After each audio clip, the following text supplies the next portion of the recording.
Cricket ஃபேன்ஸுக்கு வணக்கம். CSK உடைய பவுலிங் விஷயம் நிறைய பேர் கேட்டிருந்த ஒரு விஷயம். பிகாஸ் நேதன் எல்லிஸ் உடைய பெர்ஃபார்மன்ஸ் அப்படி சும்மா நச்சுன்னு போட்டுட்டு இருக்காரு. ஆக்சுவலா பிளேயிங் லெவன்ல எவ்வளவு பவுலர்ஸ் இருக்கணும், இப்ப ஸ்பின்னர்ஸே யாரும் இல்லையே, யாரை வச்சு ஆட போறாங்க, சிஎஸ்கே உடைய ஃபியூச்சர் பிளான் என்ன அப்படிங்கிற எல்லாத்தையுமே கம்ப்ளீட்டா இந்த ஒரு வீடியோல பார்க்க போறோம். அதுக்கு முன்னாடி ஃபர்ஸ்ட் டைம் சேனல் வரீங்கன்னா மறக்காம சப்ஸ்கிரைப் பண்ணி சப்போர்ட் பண்ணுங்க.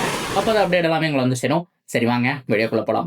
சூப்பர் ஸ்டார் ரொம்ப முக்கியமா சென்னை சூப்பர் கிங்ஸ் ஆல்ரெடி மற்ற டீம்ஸ் உடைய வீடியோஸ் எல்லாம் நம்ம போட்டிருக்கோம். ஸோ எகைன் இன்னும் ஆர்ஆர் மற்ற டீம்ஸ் எல்லாம் இன்னும் பெண்டிங்ல இருக்கு. அதனுடைய ஃபுல் லிஸ்ட்டும் நம்ம அப்டேட் பண்ண போறோம். பிகாஸ் கன்ஃபர்மேஷன் இன்னும் வரல அப்படிங்கிறதுனால அந்த வீடியோஸ் எல்லாமே பெண்டிங்ல வச்சிருக்கேன். ஓகேவா? அதை தொடர்ந்து சென்னை சூப்பர் கிங்ஸ் உடைய பவுலிங்ல நிறைய பேர் கேட்டிருந்த ஒரு விஷயம். இப்போ பத்திரானாவை ஒரு எமோஷனல் ஃபேக்டரா யூஸ் பண்ண ஆரம்பிச்சிட்டாங்க அப்படின்னு சொல்லி ஆகணும். நம்ம 2022 இருந்து பார்த்துட்டு இருக்கோம். நம்மளுடைய செல்லப்பிள்ளை சூப்பரான ஒரு பவுலர், அதுல மாற்றமே கிடையாதுங்க. பத்திரானா டாப் லெவல் 2022 23 அவருடைய பெர்ஃபார்மன்ஸ் வந்துட்டு நல்லா பீக் லெவல்ல இருந்ததுன்னா, அதுக்கப்புறம் இன்ஜுரி ஆச்சு. இன்ஜுரிக்கு அப்புறம் அவர் என்ன பண்ணாரு அப்படின்னா, இந்த சைட் ஆர்ம் போஸ் அப்படிங்கறத வந்துட்டு மாத்தினாரு. அவருடைய ஆக்ஷன்ல லிட்டில் பிட் டிஃபரெண்ட் அப்படிங்கிறது இருந்தது. மேல இருந்து வந்து அப்படி சைட்ல இருந்து போடக்கூடிய பவுலிங் அவருடைய ஆக்ஷன் டோட்டலாவே சேஞ்ச் ஆச்சு அப்படிங்கிற மாதிரி சொல்லி ஆகணும். இதனால யாக்கர் அக்யூரசி அப்படிங்கிறது கம்மியாச்சு. நிறைய ஃபுல் டாஸா விழுந்தது.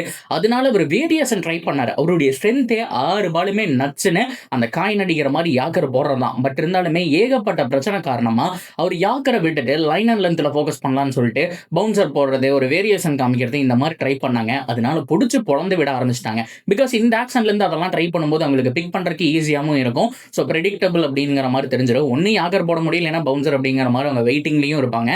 ஸோ அதனால ப்ரெடிக்டபிள் அப்படிங்கிற மாதிரி ஆயிடுச்சு. ஸோ இதனால பத்திரானுக்கு ஒரு சில பிரச்சனை. இதனால ஃபாரின் பவுலர்ஸ் யாராவது ஒருத்தர் தான் ஆடணுங்கிற பட்சத்தில் பத்திரானா ஆட வச்சுட்டு நெல்லிஸை நிறைய மேட்ச் பெஞ்ச் பண்ணியிருந்தாங்க. எல்லிஸுக்கு சான்ஸ் கிடைச்சது. முதல் மேட்ச் நல்லா பண்ணாரு.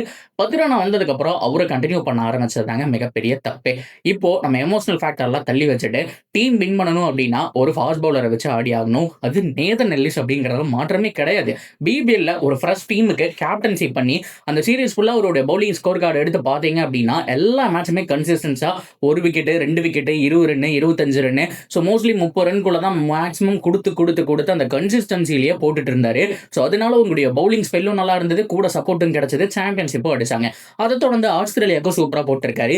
இப்போ கரண்ட்ல இன்னைக்கு 4வது T20 நடந்து முடிஞ்சது. அதுலயும் பார்த்தோம்னா சிவம் துபேவுடைய அந்த ஒரு போல்ட் ஆகட்டும் அண்ட் கில்லுடைய விக்கெட் ஆகட்டும் 3 விக்கெட் அப்படிங்கிற மாதிரி எடுத்தாரு. என்ன ஒரு வேரியேஷன் காமிக்கிறாரு. ஃபாஸ்ட் இருக்கு, வேரியேஷன் இருக்கு, அக்யூரசி இருக்கு, எல்லாமே பர்ஃபெக்டா இருக்கக்கூடிய இந்த மாதிரி ஒரு பவுலரை பெஞ்ச் பண்ணதான் போன சீசன்ல பண்ண தப்பா பாக்குறேன். போன சீசன்ல எவ்வளவு மேட்ச் பவுலிங்ல அடி வாங்கினப்போ இவர் இல்லாம போயிட்டாரு அப்படிங்கிற மாதிரி தாங்க கேட்க தோணுது. இப்போ 10 ரன் 11லயே ஆடினாலும் கூட இவரும் ஆடணும் அப்படிங்கிற ஒரு ஸ்டேஜுக்கு போயிட்டாங்க. சிஎஸ்கே உடைய பவுலிங் யூனிட்ல இப்போ ஒரு தூணா இருக்கிறது, ஒரு நல்ல பிக் வச்சிருக்காங்க அப்படின்னா எல்லிஸ் தான். எல்லிஸை அவங்க கண்டிப்பா எவ்ரி மேட்ச் ஆட வச்சே ஆகணும். அப்படி பண்ணா மட்டும்தான் பவுலிங் யூனிட் மேல வரும், ஜெயிக்க முடியும். இதை தொடர்ந்து அப்படியே கட் பண்ணிட்டு ஸ்பின்னர்ஸ் பக்கம் போவோமா. ஸ்பின்னர்ஸை பொறுத்த வரைக்கும் ரவிச்சந்திரன் அஸ்வின் ஹோம் கம்மிங் அப்படி இப்படிங்கிற மாதிரி பயங்கரமா பேசினாங்க. பட் இருந்தாலுமே அஸ்வின் அவர்கள் வந்தாரு, அவருடைய அந்த ஸ்ட்ரென்த்துக்கு கிடைக்கவே இல்லை அப்படிங்கிற மாதிரி நம்ம சொல்லி ஆகணும். நிறைய மேட்சஸ் அவர் பவர் பிளேல போட்டாரு. பவர் பிளே அவரோட ஸ்ட்ரென்த் கிடையாது, பவர் பிளே முடிஞ்சுதான் போடுவாரு. பட் இருந்தாலுமே இப்போ ரீசெண்ட் டைம்ல ஒரு ரிட்டையர்மெண்ட் அனௌன்ஸ் பண்ணிட்டாருங்கிறதுனால அவருடைய பிளேஸ் எம்டியா இருக்கு. ஒரு பக்கம் ஜடேஜா மட்டும்தான் இருக்காரு. ஜடேஜாக்கு சப்போர்ட் பண்ண போறது நூறகமா தான் இருந்தாலும் இன்னொரு இந்தியன் பவுலர் யாரு? கண்டிப்பா இந்தியன் பவுலர் எல்லாம் போக முடியாது, ஒரு ட்ரியோவோட போக முடியாது. ஸோ கண்டிப்பா இன்னொரு சூப்பர் குட் இந்தியன் ஸ்பின்னர் வேணும். அதை கண்டிப்பா ஆக்ஷன்ல பார்க்கணும். வாஷிங்டன் சுந்தர கேட்டாங்க. பட் இருந்தாலுமே குஜராத் டைட்டன்ஸ் என்ன சொல்லியிருக்காங்கன்னா, தம்பி அதெல்லாம் முடியாது, ஆசிஸ் நேரா எங்களுக்கு அவன் வேணும், அவனை குரூம் பண்ண போறோம், தயவு செஞ்சு கேட்காதீங்க அப்படிங்கிற மாதிரி சொல்லிட்டாங்க. ஸோ எனிவே அதே முகத்தோட சிஎஸ்கே வேற ஒரு பிளேயரை ட்ரை பண்ணி ஆகணும். நிறைய குட் ஸ்பின்னர்ஸ் கிடைப்பாங்க, ஆல்ரவுண்டர்ஸ் கிடைப்பாங்க. நல்லா நச்சுன்னு போடக்கூடிய ஒரு ஆல்ரவுண்டர் எடுத்து உள்ள போட்டா மட்டும்தான் அவங்களுடைய ஸ்பின் யூனிட் சப்போர்ட் பண்ணும். ஃபாஸ்ட் பவுலிங் யூனிட்ல கலீல் அகமது இருக்காரு, எல்லிஸ் இருக்காரு அண்ட் பத்திரானா இருக்காரு. இது போக ஒரு ஃபாஸ்ட் பவுலர் எடுத்தாலுமே மேபி அப்படியே மிக்ஸ் பண்ணி 11ல ஆட வைப்பாங்க. கலீல் அகமது பவர் பிளேங்கிறது ஃபிக்ஸ் ஆயிடுச்சு. எல்லிஸ் கண்டிப்பா ஆடி ஆகணும். டெத் ஓவர்ஸ் அண்ட் மிடில் ஓவர்ல ரொட்டேட் பண்ணா அந்த நடுவுல போட போற 8 overs off spin 10 overs off spin யாரு அப்படிங்கிறத கேள்வி.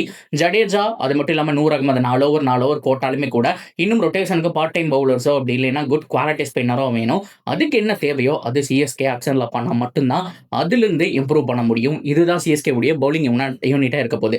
போன சீசன்ல பேட்டிங் கரெக்ட் பண்ணிட்டாங்க. பேட்டிங்ல ஓப்பனிங்ல பிரச்சனை இருந்தது, ஆயுஷ் மாத்ரேவை கொண்டு வந்துட்டாங்க. மிடில் ஆர்டர்ல பிரச்சனை இருந்தது, டெவால் பிரேவிஸை கண்டுபிடிச்சிட்டாங்க. ஸோ அது போக உருவில் பட்டேல் ஒரு நல்ல ஹிட்டரையும் கொண்டு வந்திருக்காங்க. ஆல்மோஸ்ட் பேட்டிங் அப்படியே மேல இருந்து கீழே வரைக்கும் ஸ்ட்ரென்தன் பண்ணிட்டாங்க. அதுல மாற்றமே கிடையாது. ஆனா பவுலிங் யூனிட்ல கலீல் அகமதுக்கு சப்போர்ட் பண்ற மாதிரி இன்னொரு பவர் பிளே பவுலர் வேணும். அண்ட் டெத் ஓவர்ஸை நல்லா போடக்கூடிய பவுலர் இன்னொருத்தர நம்ம ஃபைன் சைன் பண்ணி ஆகணும். இது எல்லாம் சரியா அமைஞ்சா சிஎஸ்கேக்கு அவங்களுடைய பவுலிங் யூனிட் ஸ்ட்ராங்கா இருக்கும். பொறுத்திருந்து பார்ப்போம் என்னென்ன சூஸ் பண்ண போறாங்கன்னு சொல்லிட்டு. பட் எல்லிஸ் 100% ஆடி ஆகணும். அண்ட் ஸ்பின் பிரச்சனை அப்படிங்கிறது இருக்கு.